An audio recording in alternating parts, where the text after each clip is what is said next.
तो दोस्तों इलेक्ट्रिसिटी का फीचर रिन्यूएबल है, लेकिन स्टोरेज के बिना सोलर और विंड सिर्फ हाफ सॉल्यूशन है। इसी फीचर को पूरा करता है बेस सिस्टम, जिसमें आज से लेकर अगले 5 साल तक भर भर के पैसा बनने वाला है। तो चलिए डीप डाइव करते हैं बेस सेक्टर में। ये वीडियो में हम जानेंगे बेस एक्चुअली होता क्या है, आज इसकी क्यों ज़रूरत पड़ी है, पहले इसकी ज़रूरत क्यों नहीं थी, बेस सेक्टर में वर्किंग कैसी होती है, बेस सेक्टर में कौन से रॉ मटेरियल लगते हैं, उनके लिए कौन सी कंपनीज है, बेस सेक्टर में एंसिलरी प्रोडक्ट्स कौन से लगते हैं, उनके लिए कौन सी कंपनीज है, बेस का सिस्टम जो है ये मैन्युफैक्चरिंग करने वाली कौन सी कंपनीज है, बेस का आज के डेट में क्या मार्केट चल रहा है, आने वाले फ्यूचर में 5 साल में ये मार्केट कितना बड़ा होगा, सब कुछ जानने को मिलने वाला है। बट आई रिक्वेस्ट यू कि ये वीडियो को आप एंड तक जरूर देखिए। एंड दोस्तों, अगर आप चैनल पे फर्स्ट टाइम विजिट कर रहे हो तो please like share and subscribe जरूर करिए। तो चलिए शुरुआत करते हैं, फर्स्ट स्टार्ट करते हैं बेस एक्चुअली होता क्या है। तो बेस का फुल फॉर्म है बैटरी एनर्जी स्टोरेज सिस्टम। अब देखो, बड़ा सिंपल एग्जाम्पल मैं आपको देता हूँ। आपने देखा होगा कई के घर में क्या रहता है, इन्वर्टर प्लस बैटरी का एक सिस्टम रहता है। क्या होता है, पूरा दिन ग्रिड से हमारे घर में इलेक्ट्रिसिटी आती है, वो इलेक्ट्रिसिटी से इन्वर्टर प्लस जो बैटरी रहती है पूरा दिन चार्ज होती रहती है। जब कभी भी ग्रिड से इलेक्ट्रिसिटी कट हो जाती है तो यही इन्वर्टर प्लस बैटरी सिस्टम जो है ये हमारे घर को इलेक्ट्रिसिटी प्रोवाइड करती है एंड बैकअप प्रोवाइड करती है। तो बस यही है बेस सिस्टम। बट क्या है, बेस सिस्टम जो है ये 100 टाइम्स बड़ा होता है घर के इन्वर्टर एंड बैटरी सिस्टम से, 100 टाइम्स बड़ा होता है। तो इसका काम बड़ा सिंपल है दोस्तों। बेस सिस्टम करता क्या है, फर्स्ट इलेक्ट्रिसिटी को स्टोर करता है जब इलेक्ट्रिसिटी अवेलेबल हो एंड यूज करता है जब इलेक्ट्रिसिटी की जरूरत हो। और एक एग्जांपल समझो, सोलर प्लांट से क्या होता है, दिन में बिजली प्रोड्यूस होती है, तो ये दिन में बेस सिस्टम को चार्ज करते हैं, स्टोर करते हैं बिजली को बेस सिस्टम में।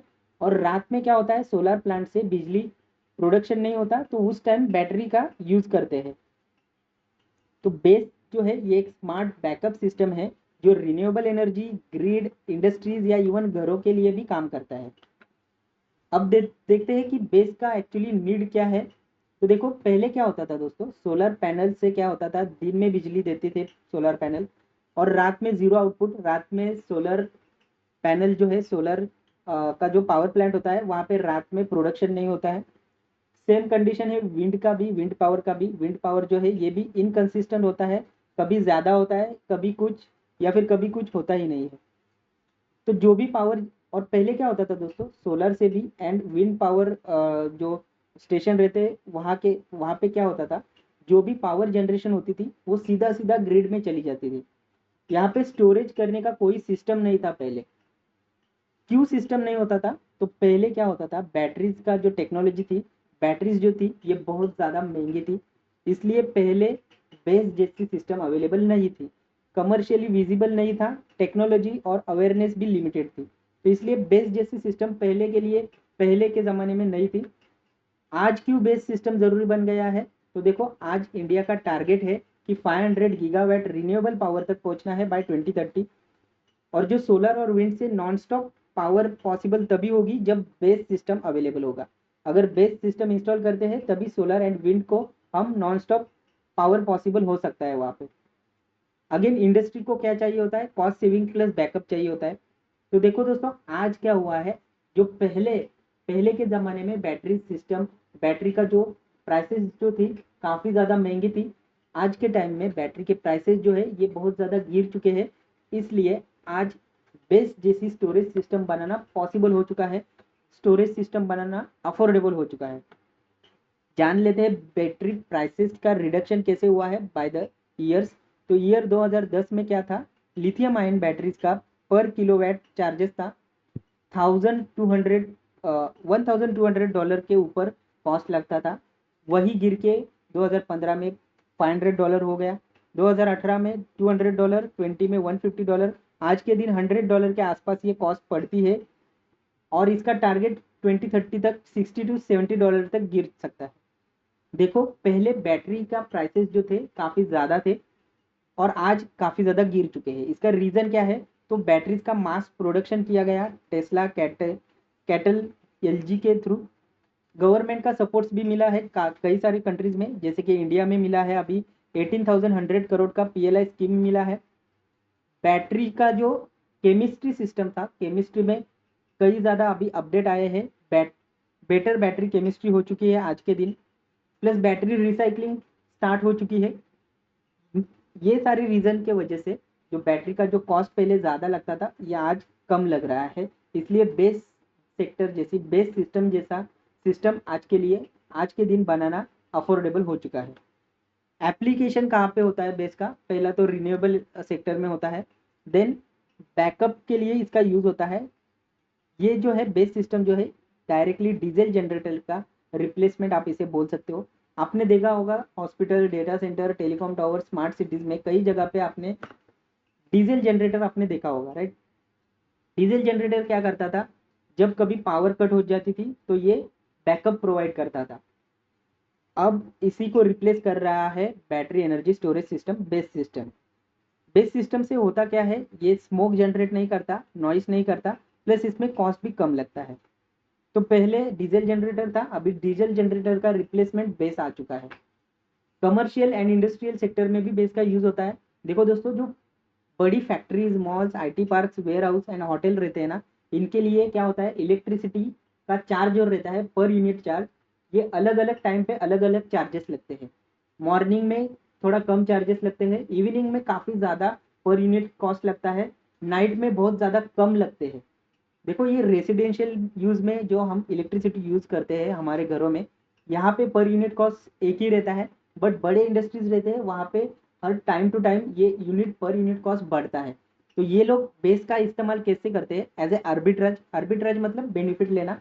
तो ये लोग क्या करते हैं, इनको पता है कि नाइट में काफ़ी ज़्यादा कम पर यूनिट चार्जेस लगते हैं इलेक्ट्रिसिटी के, तो ये उस वक्त बेस को रिचार्ज करते हैं, बेस को चार्ज करते हैं। एंड इवनिंग को काफ़ी ज़्यादा पर यूनिट चार्जेस लगते हैं इलेक्ट्रिसिटी का, तो उस टाइम बेस का यूज़ करते हैं।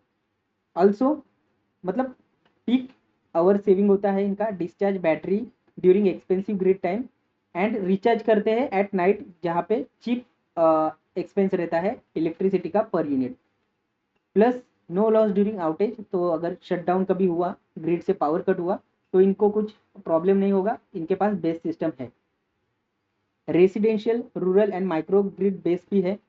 रूफटॉप सोलर प्लस बैटरी अगर लगाते हैं तो ये फुल ऑफ ग्रिड बैकअप दे सकता है। रिमोट विलेजेस में माइक्रो ग्रिड प्लस बेस लगा के रिलायबल पावर दिया जा रहा है। इन्वर्टर का भी ये एक रिप्लेसमेंट हो रहा है बेस से। ईवी चार्जिंग में भी इसका यूज़ हो रहा है। ईवी चार्जिंग स्टेशन में बेस लगा के स्टेबल लोड मैनेज होता है। मेट्रो, रेलवे, एयरपोर्ट, पोर्ट्स, ये सारी जगह पे अभी शिफ्टिंग हो रहा है to clean base power backup. Base का बैकअप के लिए भी काफ़ी ज़्यादा बढ़िया यूज़ होता है। तो इन वन लाइन समरी में अपन बोल सकते हैं कि पहले जो था बेस फिजिबल नहीं था क्योंकि बैटरीज काफ़ी ज़्यादा महंगी थी। आज बैटरीज का प्राइसेस काफ़ी ज़्यादा गिर चुके हैं, इसलिए बेस जैसी सिस्टम बनाना आज अफोर्डेबल हो चुकी है। इसलिए हर जगह पे सोलर से लेके फैक्ट्री तक बेस जो है ये फ्यूचर का बैकबोन बन रहा है। अब देखते हैं कि बेस सिस्टम जो है ये वर्क कैसे करता है। तो देखो, बैटरी एनर्जी स्टोरेज सिस्टम ये एक सेटअप है। इसमें होता क्या है, सबसे पहले एनर्जी को स्टोर किया जाता है इन chemical form using batteries. Usually lithium ion batteries use होती है यहाँ पे। देन जब एनर्जी की नीड होती है, एनर्जी की ज़रूरत होती है, तब ये कन्वर्ट करती है एंड डिलीवर करती है। जो स्टोर की हुई एनर्जी जो है इसको कन्वर्ट एंड डिलीवर करती है that energy back as a electricity, AC current. ये वर्क करता है विद ग्रिड, रिन्यूएबल प्लांट्स और स्टैंडअलोन सेटअप्स। तो इसका प्रोसेस जो है ये दो फेजेस में होता है। एक होता है चार्जिंग। चार्जिंग में क्या होता है, एनर्जी का इनपुट होता है बेस में। बेस में क्या होता है, इलेक्ट्रिसिटी जो है ये स्टोर की जाती है केमिकली। डिस्चार्ज किया जाता है जब इलेक्ट्रिसिटी की ज़रूरत होती है। तो ये जो स्टोर की हुई केमिकल एनर्जी है, केमिकल में जो स्टोर की हुई एनर्जी है, इसको इलेक्ट्रिकल आउटपुट में लिया जाता है एंड इसका यूज हो किया जाता है। तो स्टेप बाय स्टेप समझते हैं। पहला होता है चार्जिंग होता है बैटरी का। इलेक्ट्रिसिटी आती है फ्रॉम सोलर, विंड या फिर ग्रिड से आती है एंड बेस में एंटर करती है। ये इलेक्ट्रिसिटी डीसी में होती है, अगर डीसी में नहीं होती है तो इसको कन्वर्ट किया जाता है डीसी में बिफोर स्टोरेज। अब स्टोरेज के लिए एक प्रोसेस होता है। प्रोसेस क्या होता है, ये डीसी करंट जो है ये लिथियम आयंस को मूव करता है from cathode to anode inside the battery cell via electrolyte. Electrolyte एक केमिकल होता है। तो लिथियम आयन को कैथोड टू एनोड मूव करता है एंड ये प्रोसेस से क्या होता है, एनर्जी जो है ये केमिकल फॉर्म में स्टोर हो जाती है। अब नेक्स्ट स्टेज आता है डिस्चार्जिंग द बैटरी। तो जब डिस्चार्ज पावर की जब ज़रूरत होती है, पावर की जब नीड होती है, तो बैटरी मैनेजमेंट सिस्टम क्या करता है, कमांड देता है टू डिस्चार्ज। लिथियम आयन अब बैक मूव करते हैं, मूव बैक फ्रॉम, पहले स्टोर करने के लिए कैथोड टू एनोड मूव करते थे, अभी क्या हो रहा है, डिस्चार्ज करने के लिए lithium ions move back from anode to cathode, release करते हैं electrons. These electrons flow through the external circuit जो प्रोड्यूस करते हैं डीसी इलेक्ट्रिसिटी। अब देखो कई जगह पे क्या होता है, ग्रिड पे या फिर अप्लायंसेस में एसी पे रन करते हैं, अल्टरनेटिव करंट पे रन करते हैं, तो इसलिए ये जो डीसी इलेक्ट्रिसिटी आई है इसको कन्वर्ट करना पड़ता है एसी में।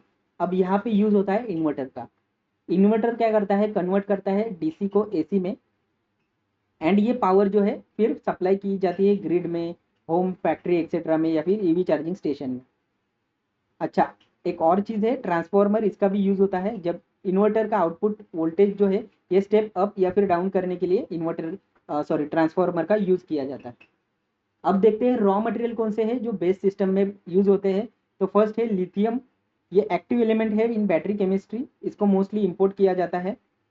कोबाल्ट यूज होता है स्टेबिलिटी एंड एनर्जी डेंसिटी के लिए, इसको भी इंपोर्ट किया जाता है। निकल यूज होता है increases energy storage, use in NMC batteries. Graphite use होता है जो एक एनोड मटेरियल है, इसको हिमाद्री स्पेशलिटी बनाती है या फिर इसको भी इंपोर्ट किया जाता है। कॉपर यूज होता है वायरिंग एंड टर्मिनल्स के लिए, हिंदुस्तान कॉपर इसके लिए अवेलेबल है। एल्यूमिनियम यूज होता है बैटरी केसिंग एंड कंडक्टर्स के लिए, जिसके लिए हिंदाल्को एंड नाल्को अवेलेबल है। इलेक्ट्रोलाइट्स यूज होते हैं कंडक्ट आयन इनसाइड बैटरी, इसके लिए Neogen chemical and Navin fluorine है। पीवीडीएफ यूज होता है as a binder in cathode, इसके लिए Gujarat fluorochemical listed companies, Indian listed companies ये अवेलेबल है। फिर आते हैं एंसिलरीज एंड सपोर्टिंग प्रोडक्ट्स। तो एच टी पैनल होता है, इसके लिए Siemens India, L N T, Schneider and ABB available है। एल एन टी पैनल है डिस्ट्रीब्यूशन एंड लोड प्रोटेक्शन के लिए।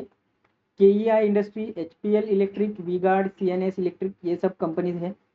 PCC power control centre, main control panel for inverter grid load management, इसके लिए L N T, H P L, Havells, Schneider India. MCC लगती है motor control centre, control motor of cooling system inside base containers, तो इसके लिए Siemens India, ABB, V Guard, LNT है। APFC panel maintains grid compliant power factor for inverter connected system, इसके लिए EPC industry, Havell, Servotech, Schneider है। Change over ATC panel से automatic switching between grid battery and diesel generator sources, इसके लिए Genus power, HPL electric, Havells, LNT है।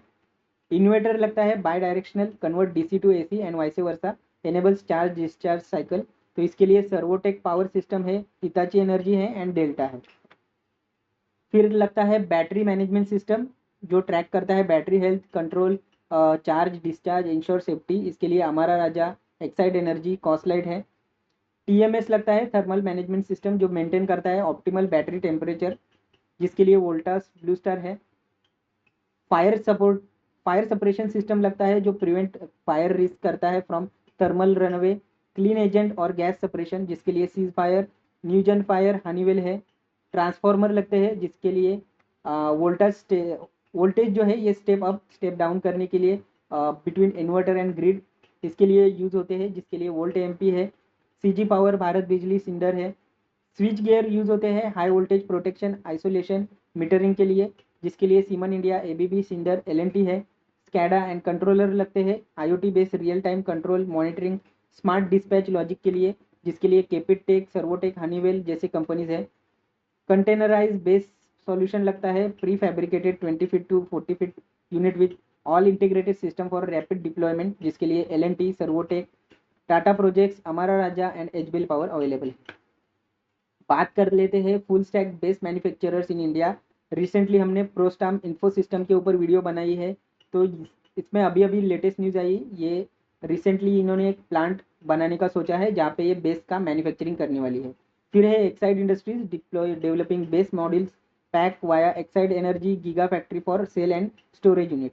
फिर है Amara Raja energy and mobility, giga factory for lithium ion cell integrated base for solar EV CNI system, CNI मतलब commercial and industrial sector.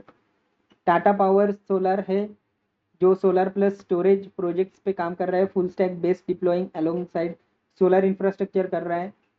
Servotech power system है limited है जो build builds कर रहा है containerise and modular based solution with inverter, BMS, cooling and SCADA.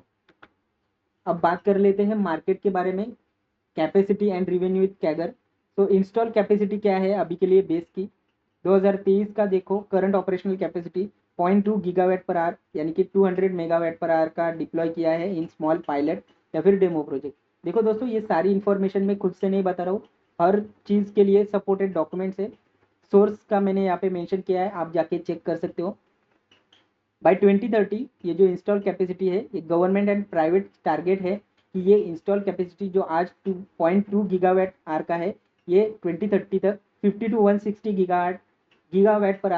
Gigawatt are हो सकता है, जिसका अगर इतना हुआ तो कैगर रहेगा 70% 2023 से लेके 30 तक। फिर आता है अल्ट्रा एम्बिशियस एस्टिमेटेड है अप टू 600 गीगावाट आवर तक पहुंच सकता है बाय 2030, ऐसा कुछ जनों का मानना है। सोर्स में आपको दिए हुए हैं, bridge to India, Mercantile advisor and JM K research का है। अप टू 600 गीगावाट आर कब हो सकता है इंस्टॉल कैपेसिटी, जब एग्रेसिव ग्रोथ होगी if infra EV infra plus grid and CI storage adaptation boom. अगर इन सब सेक्टर्स में बूम होता है तो 600 गीगावाट आर तक ये इंस्टॉल कैपेसिटी पहुंच सकती है, तो इतना बड़ा मार्केट हो सकता है। बात कर लेते हैं मार्केट साइज की, तो अभी के लिए यूएसडी 260 मिलियन टू 480 मिलियन का मार्केट साइज है। इंडियन रुपीज में 2160 करोड़ से 3984 करोड़ का मार्केट अभी है। बाय 2030 यही मार्केट जो है यूएसडी 5.3 बिलियन तक पहुंच सकता है, यानी कि 44,000 करोड़ तक पहुंच सकता है, जिसका कैगर रहेगा 30 to 40%। एग्रेसिव प्रोजेक्शन भी है कुछ जनों का, तो यूएसडी 20 बिलियन तक ये मार्केट पहुंच सकता है, यानी कि इंडियन रुपीज में 1,66,000 करोड़ तक ये मार्केट बढ़ सकता है, जिसका कैगर 50% से भी ज़्यादा रहेगा if EVs, renewable and battery infra scale fast करती है तो ये था दोस्तों in depth analysis about base system. I hope कि ये वीडियो आपको इन्फॉर्मेटिव लगा है, अगर वैल्यूएबल लगा है तो please like share and subscribe करिए। ये वीडियो में इतना ही था, मैं मिलता हूँ आपको अगले वीडियो में, तब तक के लिए good bye and happy investing.